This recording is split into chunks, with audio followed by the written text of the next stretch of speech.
আজকে না কালকে? ক্যাম্পিং এর বিষয়টা আজকেই করবো এবং সবার সাথে মিটিং এ একটা আলোচনা করে তারপরে ডিসিশন নেবো যে কি করবো।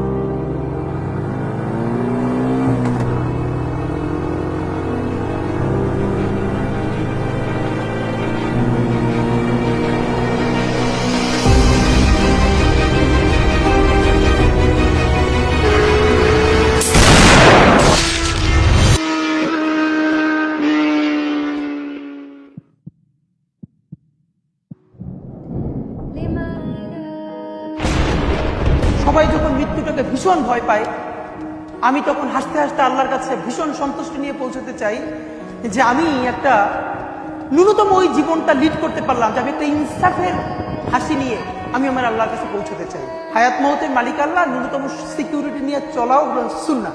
Who was Usman Hadi? Why is Bangladesh on fire over his death? Usman Hadi was the unspoken voice of millions of youth.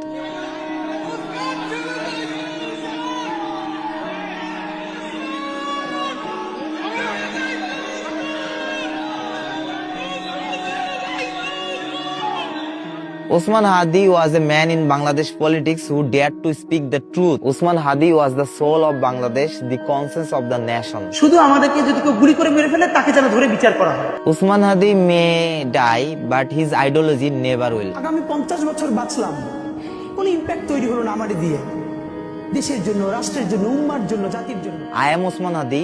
We are all Usman Hadi. Today, we want the whole world to know we had a one Usman Hadi among us.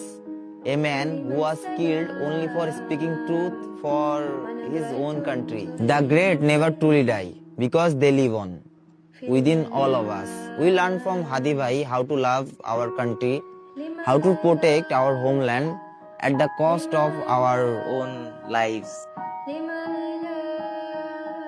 Usman Hadi Bhai's last wish, if he were to be killed, his murderer must be brought to justice. To make that justice possible, we need your support, not nationally but internationally.